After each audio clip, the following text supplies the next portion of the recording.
Hello students, today's topic is partnership deed. It is also an important topic from the Indian Partnership Act 1932.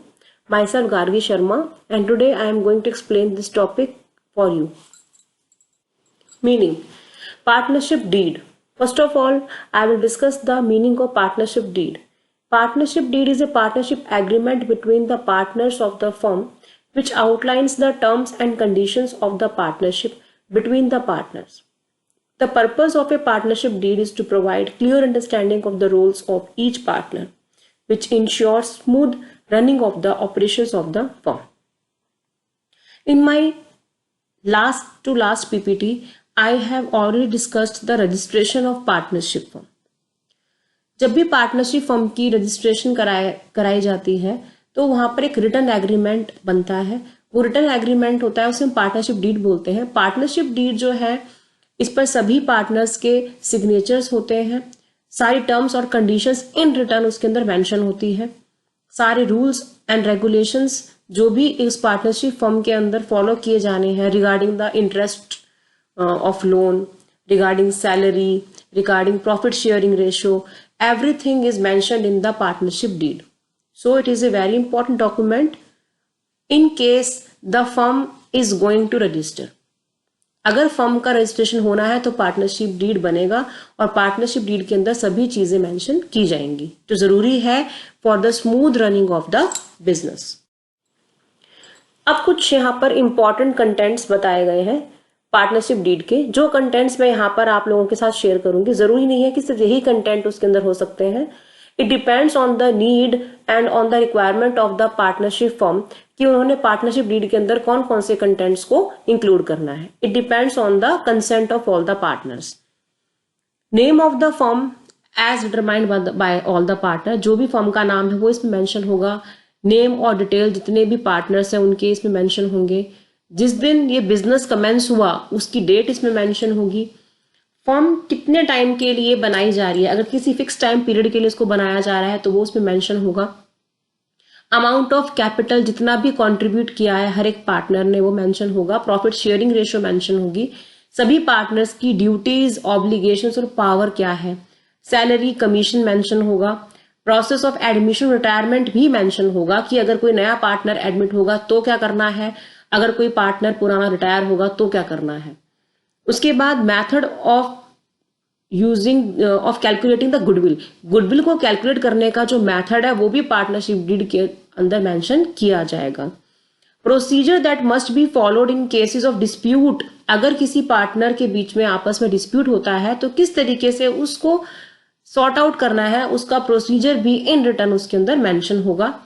Procedure for cases where a partner becomes insolvent. In case अगर कोई partner insolvent हो जाता है तो उस time क्या action लेना है वो भी उसमें मेंशन होगा. उसके साथ साथ अगर फर्म डिसॉल्व हो जाती है तो in that case what is the procedure for the settlement of accounts, ये भी इसमें मेंशन हो. अब एक और टॉपिक आता है निकल के कि what is the relation of partners to third parties. कोई भी अगर पार्टनर है फर्म का तो थर्ड पार्टीज के लिए उनका क्या रिलेशन है.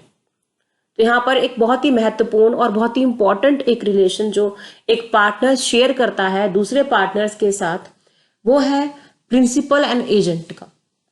जब कोई पार्टनर खुद के लिए कुछ कर रहा होता है फर्म के बिजनेस के दौरान, अगर कोई पार्टनर खुद के लिए कुछ कर रहा होता है, एक्ट फॉर हिमसेल्फ, तो ये कहा जाता है कि वो एज एन प्रिंसिपल काम कर रहा है. लेकिन जब वो अदर पार्टनर्स के लिए कुछ कर रहा होता है for the purpose of business तो ये कहा जाता है कि वो उनके एजेंट की तरह काम कर रहा है. तो यहां पर बात है थर्ड पार्टी की. Partner as an agent of the firm. जब थर्ड पार्टी की बात आती है तो उस time partner as an agent काम कर रहा होता है फर्म का. Section 18 of the Indian partnership act specifies the role of a partner as an agent. Since a partner is an agent of the firm, he also holds some responsibility towards the parties involved in the business. A partner thus needs to play the role of a principal as well as agent of a business firm. Section 18 बताता है कि जो एक partner है जब भी उसकी कोई रिस्पॉन्सिबिलिटी की बात आती है तो yes he is responsible for the business of the firm. और इन दैट केस कई बार उसको एज ए प्रिंसिपल भी काम करना होता है और एज ए एजेंट भी उसको फर्म के लिए काम करना पड़ता है. व्हेन ए पार्टनर एक्ट, यहां पर यही बात बताएगी जो मैंने अभी आपको समझाई थी, अगर जब पार्टनर कोई भी काम अपने खुद के इंटरेस्ट यानी कि बिजनेस पर्पज से रिलेटेड होगा, वो फर्म के बिजनेस के लिए कर रहा होगा, लेकिन जब खुद के लिए कुछ कर रहा होगा दैट इट मीन्स कि वो एज एन प्रिंसिपल काम कर रहा है। लेकिन जब वो कोई भी एक्ट करता है in the interest of co partner, तो ये कहा जाएगा कि he is playing as an agent. अब आती है तीसरी बात, relation of partner to third parties require them. किसी भी पार्टनर का थर्ड पार्टी के साथ जब रिलेशन डिटरमाइन किया जाएगा तो यही डिटरमाइन किया जाएगा कि he is acting like an agent for the firm. Firm के एजेंट की तरह ही वो थर्ड पार्टी के साथ डीलिंग करता है हमेशा। However, a partner is never solely responsible for the transactions and dealing between the company and third party. लेकिन ये भी एक बात है कि पार्टनर कभी भी अकेला किसी भी प्रकार से जिम्मेदार नहीं होगा अपनी फर्म के लिए थर्ड पार्टीज के सामने। ये एक जॉइंट लायबिलिटी होती है सभी पार्टनर्स की। एक पार्टनर सोलली कभी भी रिस्पॉन्सिबल नहीं होता जब भी थर्ड पार्टीज की बात आती है।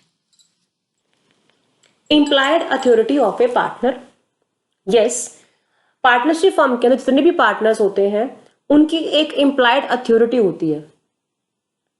अगर वो फर्म के बिहाफ पर कुछ भी काम कर रहे होते हैं एज एन एजेंट, तो फर्म उन सभी एक्शंस के लिए लायबल होती है।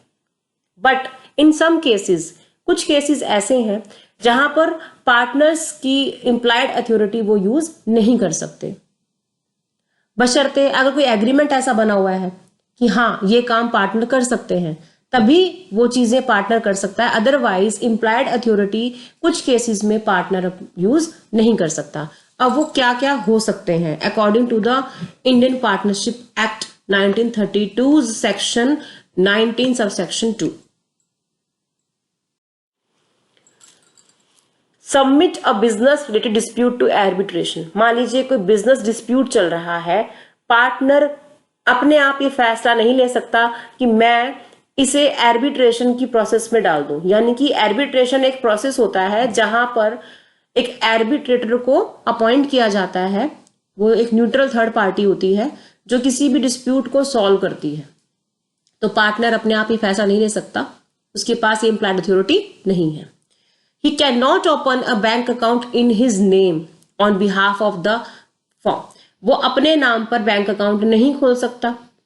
He cannot compromise or dissolve any part of the claim by that firm. अगर उस फर्म ने कोई क्लेम डाला हुआ है तो पार्टनर अपने आप ना तो उस क्लेम को कॉम्प्रोमाइज कर सकता है ना ही डिसॉल्व कर सकता है। Withdraw a case filed on behalf of that firm. अगर फर्म ने कोई केस डाला हुआ है तो पार्टनर उस केस को विथड्रॉ नहीं कर सकता। Admit any sort of liability in a suit or proceeding against that firm. मान लीजिए कोई प्रोसीडिंग, एक फर्म के अगेंस्ट कोई प्रोसीडिंग चल रही है, कोई केस चल रहा है, तो पार्टनर वहां पर भी इंटरफेरेंस नहीं कर सकता। वो जाकर वहां पर ये नहीं कह सकता कि हाँ हमारी फर्म इसके लिए जिम्मेदार है। वो अकेले इस काम को नहीं कर सकता, उसकी ये इम्प्लाइड अथॉरिटी नहीं है। He cannot buy an immovable property on behalf of that firm. Firm के बिहाफ पर वो अपने आप इमूवेबल प्रॉपर्टी को परचेज नहीं कर सकता। He can not make any other partnership on behalf of the firm. वो फर्म के बिहाफ पर किसी और पार्टनरशिप के अंदर इन्वॉल्व नहीं हो सकता। Transfer any property which belong, अगर पार्टनरशिप फर्म के पास कोई प्रॉपर्टी है इमूवेबल, कोई कार है, कोई फर्नीचर है, कोई मशीन है, तो उसको भी वो ट्रांसफर नहीं कर सकता। तो ये कुछ चीजें हैं, कुछ ट्रांजेक्शन्स हैं जो वो नहीं कर सकता, ये एक्शंस वो नहीं ले सकता, इम्प्लाइड अथॉरिटी का यहाँ पर यूज वो नहीं कर सकता। हाँ, लेकिन अगर कोई एग्रीमेंट फर्म का ऐसा बना हुआ है या पार्टनरशिप डीड में अगर ऐसा कुछ मेंशन है कि ये सारे काम पार्टनर कर सकता है, तभी वो ये सारे काम कर सकता है, अदरवाइज वो नहीं कर सकता। Now the next point is extension and restriction of partners implied authority. हमने पिछले पॉइंट में ये पढ़ा कि कुछ ट्रांजेक्शन्स ऐसी हैं, कुछ केस ऐसे हैं जहां पर पार्टनर अपनी इम्प्लाइड अथॉरिटी को यूज नहीं कर सकता, लेकिन कई बारी इस इम्प्लाइड अथॉरिटी का एक्सटेंड करना या इसका रेस्ट्रिक्शन ये डिपेंड करता है कि जो कॉन्ट्रैक्ट फर्म का अदर पार्टीज के साथ हुआ है उन कॉन्ट्रैक्ट के अंदर क्या क्लॉज मेंशन है। हो सकता है जिस थर्ड पार्टी के साथ फर्म का कॉन्ट्रैक्ट हुआ है उस कॉन्ट्रैक्ट के अंदर ये ऑलरेडी एक क्लॉज है कि पार्टनर ये काम कर सकता है, तो उस केस के अंदर पार्टनर अपनी पावर को यूज कर सकता है। If he has the express authority, अगर उसके पास एक्सप्रेस अथॉरिटी है, चाहे वो किसी एग्रीमेंट की वजह से है या उस प्रॉपर क्लॉज की वजह से है। Thank you so much. I hope आपको ये टॉपिक अच्छे से क्लियर हो गया होगा जो आज की पीपीटी में मैंने आप लोगों के साथ शेयर किया। Please like, subscribe my channel and share my channel. Thank you so much.